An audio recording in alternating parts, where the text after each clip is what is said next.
Hello everyone! Today we will be reviewing and diving headfirst into the chaotic dino-infested world of Ark Survival Ascended.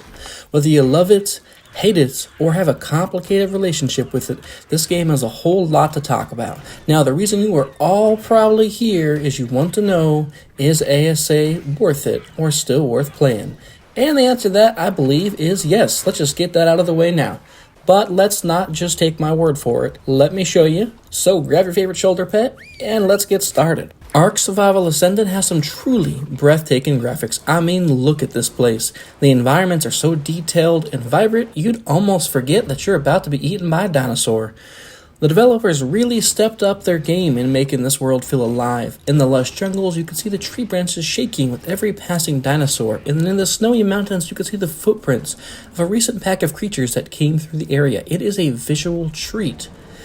Well, it would be if you didn't experience disconnects, FPS drops, and save rollbacks. It's like a fine piece of glass. Beauty at first glance, but the moment you put too much strain on it, things can start to crack. That, of course, does not happen to everyone, but it certainly happens to a large enough part of the community where there has been some concerns with the overall game's optimization. And if you are one of those fortunate few that hasn't had any problems, just don't get too distracted by the scenery because, the dinosaurs. Alright, now let's talk about the crafting system. In Ark Survival Ascended, they really added a plethora of fun new ways to manage your inventory and see all its fun features. This is amazing for longtime Ark fans. But if you're a new Ark fan, the UI might as well be another language because it has so much going on and there is so much to learn and to know, and there's absolutely zero tutorials. It really just comes down to survive or be eaten. Now you should know that ASA offers a comprehensive array of items to craft, ranging from basic tools and weapons to advanced technology like generators and turrets. This gives you a real sense of progression as you evolve from a simple stone hatchet to wielding a high-tech rifle. And the crafting process is quite intricate and requires you to gather resources for all the awesome craftable items. And this process can certainly be a game of its own. Sometimes it can just be relaxing hanging out with a couple of slow-moving dinosaurs, and other times it can be nerve-wracking, especially when you're chased by a pack of raptors when you're just trying to pick some berries. And the taming mechanics. Oh boy, they are a blessing and a curse. On one hand, who doesn't want their own pet dinosaur? It's like living every childhood dream. And on the other hand, the process can be ridiculously tedious. If you choose to play on official settings, you could spend hours taming a Rex, only to have some random starving creature with a bad attitude walk up and take a bite out of that sleeping Rex, absolutely ruining its perfect taming effectiveness and your day and your patience. This, my friends, is referred to as getting arked. This is just a way of life as a survivor. You will never get used to it, you will never be okay with it, but it will happen, and you will move on. Trust me, it's okay. So with that being said, taming will require patience and strategy, and a lot of dinos have their own taming methods. Some are unique, and some are passive tames where you can casually feed the creature to gain its trust, and others are knockout tames where you shoot them in the face or the ass with narcotic ammunition, and eventually you'll make them pass out. Then you proceed to shove large chunks of meat or vegetables down their throat till you've made them into your own personal little dino helper. And you would think that about wraps up taming, but wait, there is more. You can also tame dinosaurs by dancing with babies and sacrificing your best friend to a bloodthirsty vampire-like dinosaur. Yeah, this game is complicated. Now you should know that base building is another highlight. When you first start off, you will most likely just have a small, simple little box home that looks like a toddler built it. And trust me, it really is as fragile as it looks. But that's okay, you gotta start somewhere. However, the freedom to create your own fortress complete with traps and turrets will come along eventually, and it is incredible. The building system is fairly flexible, allowing for creative and functional designs. However, the game's physics engine can sometimes turn your architectural dreams into a nightmare. For instance, building on uneven terrain or figuring out snap points for walls and ceilings can be frustrating and quite finicky at times. Now, this certainly is an upgrade from how it was in Ark Survival Evolved, however. And, of course, when an alpha creature decides to wander through your wooden shack, well, let's just say it's back to the drawing board. Now, Ark is special. It is very special, and you would think it would be well known for its dinosaurs, but there is something even more prominent in this game.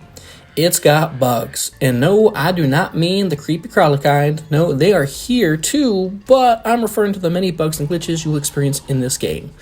Oh, the glitches. One moment you're casually strolling along looking for resources, and the next you're stuck halfway through the map contemplating your life choices.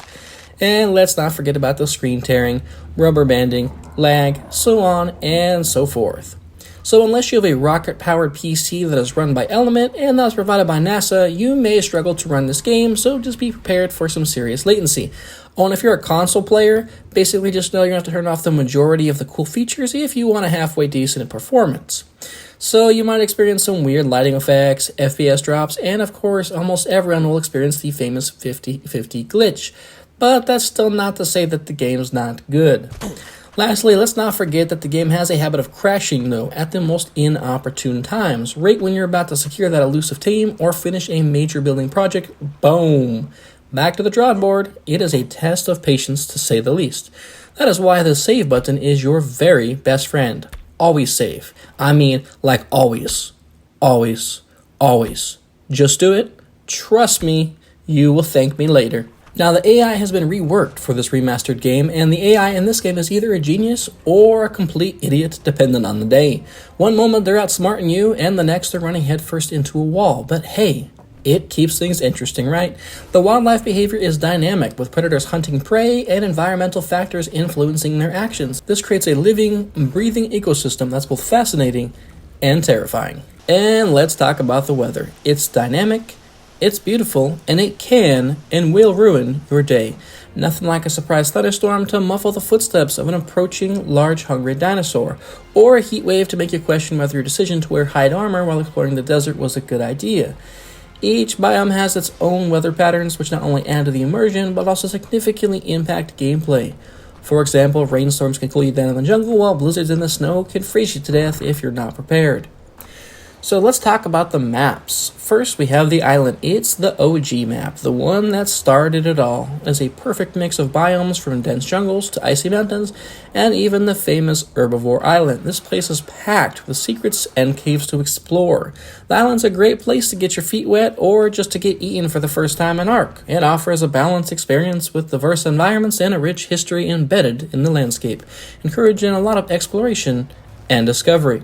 The island has some very iconic landmarks that you should be aware of, like the Herbivore Island mentioned previously and Carno Island. Also, there's the imposing volcano and the perilous caves that hide valuable artifacts and dangerous creatures.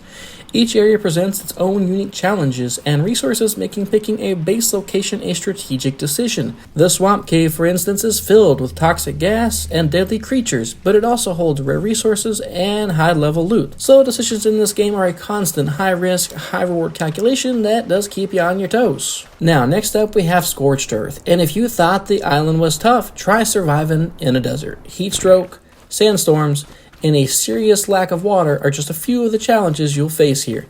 But hey, it's not all bad. You get to ride a frickin' wyvern. And do not, whatever you do not go calling it a dragon. That is one way to piss off the Ark community. Plus, the scenery is straight out of like a Mad Max movie, which is pretty cool. Now, the scarcity of resources force you to be strategic with your survival tactics, making every drop of water and every scrap of metal crucial in your playthrough. Now, Scorched Earth introduced new mechanics like electrical storms that disable electronics and sandstorms that limit visibility and stamina. These environmental hazards add another layer of difficulty, making survival even more challenging. However, the map also offers unique tames like the Jerboa, which acts as a weather forecaster. Whoops, sorry about that. This little fella has a knack for non-stop yapping about the weather. Alright, where were we? Yes, creatures. You will also encounter the mantis, a deadly insect that can wield weapons, and let's not forget about the wyverns.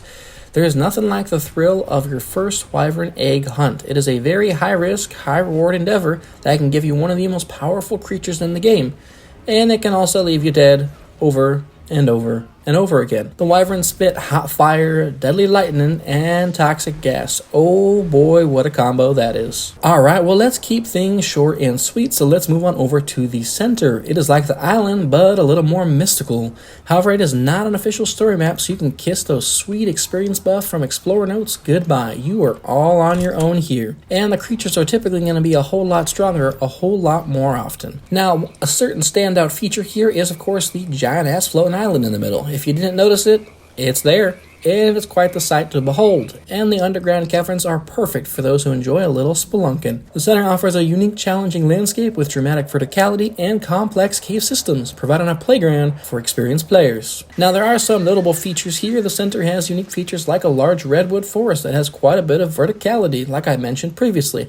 You can build large tree platforms high above the ground, and you can also go underground into the terrifying, massive underground biome that's filled with rare resources and deadly creatures, and overall just a maze to navigate. This map's design encourages vertical exploration with hidden nooks and crannies that hold valuable loot. It is a map that truly rewards curiosity and bravery, with stunning vistas and formidable foes around every corner, and of course there is the massive underground water trench that is loaded with resources. Trust me, you want to go there. Alright, and on that note, I just want to wrap things up here and remind you what I said at the beginning, that yes, I believe Ark Survival Ascended may be a wild ride. It is beautiful, and it is frustrating, and it's rewarding, and it is infuriating. But if you love dinosaurs and survival games, it is definitely worth a try, so yes, I believe it is worth it. Just be prepared for the occasional facepalm moment, and remember, no matter how tough things get, at least you're not a dodo. Now today, we just covered the basics. There is so much more to learn and do in Ark, it can get overwhelming if you don't have the right information. Well, a lot of the information you will need to know for both basic and advanced tips in Ark can be found right here in this playlist.